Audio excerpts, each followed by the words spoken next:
C'est le premier jour d'école pour les élèves de l'école primaire de première année à Beijing.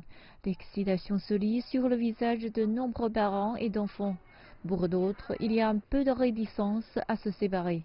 Je suis heureuse et excitée car j'adore nager et je veux le faire à l'école. Je suis impatiente aussi quant aux cours de piano, d'art et de culture. Pour les proches, c'est le soulagement. Je suis à la maison avec mes deux petits-enfants depuis 8 mois. Il est difficile de les quitter avec l'apprentissage en ligne. Mon petit-fils m'avait taquiné. Si l'école ne commence pas bientôt, ma grand-mère va devenir folle. En tant que parents, nous étions très anxieux. On espérait que nos enfants pourraient retourner à l'école pour recevoir une éducation plus systématique. Nous devons tous travailler et n'avons pas trop de temps pour les superviser.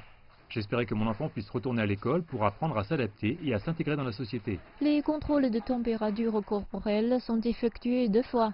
Une fois manuellement à l'entrée, une deuxième avec un scanner de température nouvellement installé. Les parents ne sont pas autorisés à entrer dans l'enceinte de l'école. Cela fait près de 2 mois que l'épidémie de Covid-19 liée au marché de gros de Simfadi a été maîtrisée. Beijing juge donc qu'il est maintenant temps de rétablir les classes physiques. Au cours de la semaine prochaine, les élèves de l'école primaire ou secondaire devraient retourner à l'école. Les élèves de maternelle feront leur entrée peu de temps après.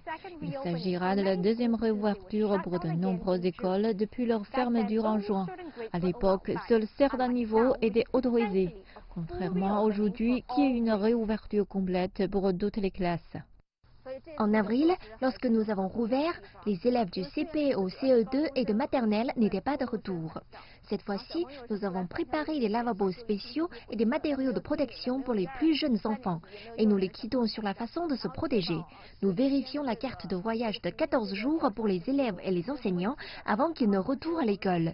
Il s'agit de s'assurer qu'ils ne voyagent pas à partir de zones à haut risque et qu'ils passent par les protocoles de quarantaine appropriés si nécessaire. Nous avons des mesures plus strictes sur les enseignants car nous vérifions leur code QR santé tous les jours. La directrice Liu dit qu'elle a été étonnée de la rapidité avec laquelle les jeunes enfants se sont adaptés du cours en classe au cours en ligne et n'a aucun scrupule à ce qu'ils retournent aux études dans l'école. Je peux maintenant jouer avec d'autres enfants, voir mes professeurs et me faire de nouveaux amis. Je vais en apprendre davantage sur la science expérimentale et fabriquer de petits robots. L'école y accueillera près de 4000 personnes lorsque tous les élèves et les enseignants seront enfin de retour. La principale Liu dit qu'elle se réjouit de la taille de l'enceinte, ajoutant que l'école s'assurera que les élèves des différentes classes ne se croisent pas. Mais elle est aussi consciente des défis qui l'attendent. La Chine approche de l'automne et de l'hiver, généralement les saisons de la grippe.